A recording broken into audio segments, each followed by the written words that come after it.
안녕하십니까. 이성훈TV의 이성훈입니다. 흑수저의 인간극장 전편에 이어 그 다음 이야기를 이어나가겠습니다. 그 당시 신용정보회사에 입사한 저한테는 아무런 선택권이 없었습니다. 무조건 돈을 벌어야 됐고 돈을 벌지 못하면 그냥 죽는다는 생각뿐이었습니다. 어차피 지금 처해 있는 상황을 돈으로 벗어나지 못하면 미래도 없고 죽는 것이 더 낫다고 그 당시 느꼈습니다.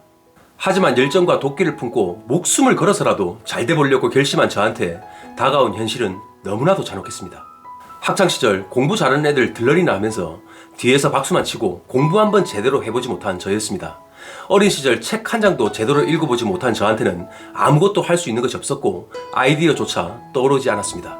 정말 책 한 권 정독하지 못하고 나태함이 뼛속까지 차있는 제 자신이 너무나도 싫었습니다. 사람이 열정으로 똘똘 뭉치고 아무리 동기부여가 되어도 어떤 계획과 실천 없이 시간만 며칠, 몇 달이 지나면 그 열정은 물거품이 되고 연기처럼 사라져버리죠.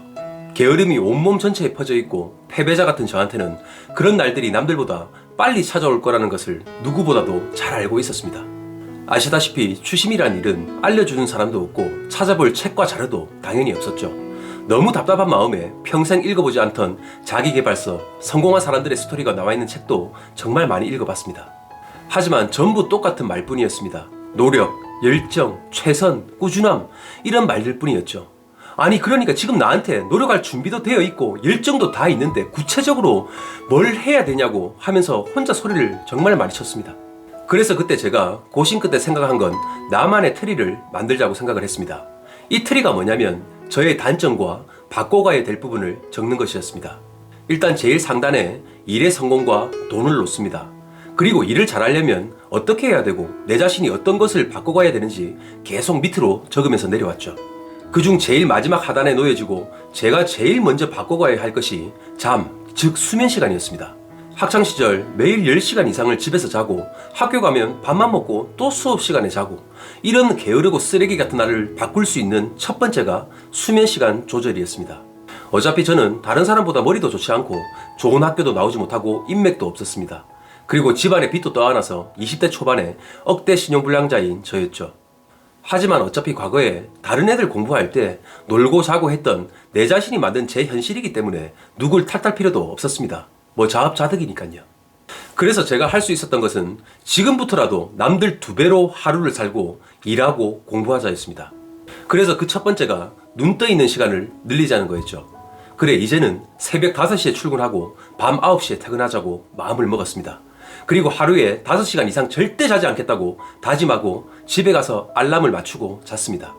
하지만 알람을 맞추고 잤는데도 불구하고 나태함에 쩔어있는 내 몸뚱아리는 알람에 반응을 하지 못하고 풀취침하기 일쑤였습니다. 그래서 생각한 방법이 불편하게 자면 많이 못 자니까 불편하게 자보자 생각하고 집에서 양복을 입은 채 밥상에 엎드려 자기도 해봤죠. 그렇게 온갖 별짓을 다 하며 2달 가까이 지나니까 이제 내 몸이 5시간 이상을 자지 않게 되었습니다. 그래서 그때 생각을 했습니다. 어차피 이렇게 된 마당에 회사에서 숙식을 하자고 마음을 먹었습니다. 출퇴근 시간도 아깝고 차비도 아까운 것도 있었지만 어차피 집에 가봐야 밥도 없고 전기도 끊겨 있는데 그냥 밝은 사무실이 훨씬 더 편했던 것 같습니다. 그렇게 이제 제 인생의 전환점을 맞이하게 한 회사에서의 숙식이 시작되었습니다. 그 1년 정도 회사에서 숙식하며 일한 경험이 제가 지금 여기까지 온 원동력이고 내 일을 지탱해준 근원입니다. 잠이 오고 나태해지려면 카트칼로 제 팔에 상처를 내고 피를 흘리며 일을 했습니다. 그리고 하루에 한 끼만 먹고 800원으로 하루 밥값을 해결을 했죠. 또 새벽에 아무도 없는 사무실 화장실에서 나는 할 수 있다고 목 놓아 소리 지르고 울기를 반복한 세월이었습니다. 저 같은 똥수저가 잘 될 길은 그것밖에 없었죠. 잠을 줄이고 일을 하는 것 말입니다. 혹시 여러분 중에서도 지금 무엇부터 시작을 할지 그리고 앞으로 어떤 것을 해야 될지 고민하시는 분들이 있으면 꼭 잠을 줄이고 남들보다 먼저 일어나는 습관을 만드십시오. 앞으로 어떤 성공을 바라던 어떤 꿈을 향해서 달려갈지 모르겠으나 하루 8시간 이상 자면서 다른 사람보다 성공을 꿈꾸는 건 그냥 개꿈에 불과할 뿐입니다. 남들보다 먼저 일어나서 몇 시간을 운동을 하든 독서를 하든 일을 하든 간에 남들에게 없는 그 시간을 알차게 쓰는 것이 성공의 밑거름이 분명히 될 것입니다. 저는 그 후에 많은 일을 하면서 정말 수도 없는 실패를 했습니다. 일하면서 몇 년을 그렇게 사생결단의 마음으로 달려갔죠. 그런 생활 습관과 마인드가 습관이 되고 자연스럽게 저를 변화하게 만들었습니다. 이제 어릴 때 뒤에서 박수만 쳐주는 들러리가 아닌 회사에서 주인공이 되었죠. 그리고 이제 일을 안 해도 안정적인 수입이 나올 수 있는 시스템을 구축했습니다. 돈을 벌고 나니까 어릴 때 제 마음에 상처로 남았던 친척들을 불러놓고 동네 잔치도 하고 수백만 원씩 술값도 써버렸습니다. 그리고 친척들을 보며 이제 내가 당신들보다 훨씬 더 나은 삶을 살고 돈도 많아 하며 증오하는 마음도 가지면서 겉으로는 웃으면서 술을 건넸죠. 하지만 그 후에도 명절과 제사를 저희 집에서 지내면서 계속 많은 친척들이 모이다 보니까 그런 마음이 사라지더라고요. 그리고 많은 조카들도 생기고 커가는 모습들을 보니까 정말 어릴 때 힘들었고 슬픈 추억은 우리 때에서 끝내야겠다고 생각을 했습니다. 그래서 그 후에 가족들이 다 모여서 서로 옛날의 아픔을 잊고 더 끈끈하게 살아가고 있는 것 같습니다. 저 개인적으로 볼 때도 그 당시 집안이 힘들지 않았고 돈 때문에 많은 아픔이 없었다면 과연 내가 목숨을 걸고 혼신을 다해서 이렇게 일을 하고 달려왔을까 하는 생각을 합니다.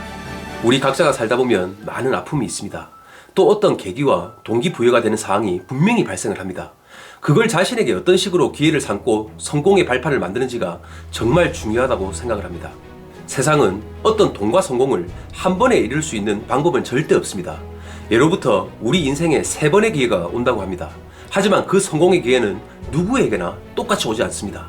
노력과 준비가 되어 있지 않으면 그 기회가 온다고 할지라도 절대 잡을 수도 없고, 아니 그 기회가 온지도 모릅니다. 하지만 반대로 준비가 되어 있는 사람에게는 그런 성공의 기회가 수도 없이 옵니다. 준비가 된 사람들은 없는 기회도 만들고 그 도전을 절대 포기하지 않습니다. 그리고 혹시 지금 미래에 대해서 불안해 하시거나 돈 때문에 가족들과 그리고 또 친척들과 문제가 있으신 분들이 있다면 꼭 잘 들어주셨으면 합니다. 절대 그 상황이 마지막이 아닙니다. 오히려 그 상황을 자신에게 큰 반전의 기회로 삼고 동기부여를 해서 다시 한번 크게 도약하는 기회로 삼으시면 좋겠습니다. 지금 제가 운영하는 사무실에 일반 직원들 뿐만 아니라 제 친동생, 어머니, 아버지, 삼촌, 제 친구, 동생의 친구까지 제 밑에서 10년 이상 같이 일을 하고 있습니다. 이제 70대 중반인 부모님들이 제 사무실에서 받는 월급으로 노후 걱정을 하지 않고 살게 되었습니다. 우리는 최근에도 채무로 인해서 자살을 하는 사람들을 뉴스에서 종종 볼 수 있습니다. 저도 정말 안 되고 나쁜 생각이었지만 어릴 때 어려운 집안 환경으로 자살을 시도해보려고 한 적이 있습니다. 하지만 성공하는 것보다 죽는 것이 더 힘들다는 걸 알았습니다. 혹시 지금 극단적인 생각을 하시는 분들 절대 그렇게 하지 마십시오. 정말 성공과 행복은 그렇게 멀리 떨어져 있지 않습니다. 저같이 아무것도 가진 것 없는 모자란 놈도 노력과 깡이라는 것만 가지고도 여기까지 왔습니다. 분명 여러분들은 저보다 훨씬 더 잘할 수 있습니다. 몇 년 전 고모부의 딸인 제 사촌 누나가 빚 때문에 자살을 했습니다. 여러 가지 집안 사정으로 누나와 잘 만나지 못하다 보니까 누나는 제가 이런 일을 하는 줄도 몰랐죠. 주변에 도와줄 사람이 없어 혼자 끙끙 앓다가 자살을 하게 되는 너무나도 안타까운 일이 있었습니다. 정말 힘든 일이 있고 집안 문제, 빚 문제 때문에 안타까운 마음을 가지고 계시는 분들이 있으면 꼭 연락을 주십시오. 제가 할 수 있는 모든 최선을 다해서 꼭 도와드리겠습니다. 이 세상 모든 분들이 항상 가족을 지켜야 되겠다는 간절한 마음으로 살아가고 있습니다. 그 마음만큼 더욱더 노력해서 더 행복한 미래가 오길 진심으로 기원합니다. 자, 오늘도 마지막까지 시청해 주셔서 감사합니다. 좋아요와 구독을 부탁드리겠습니다. 이상으로 이성훈TV의 이성훈이었습니다. 감사합니다.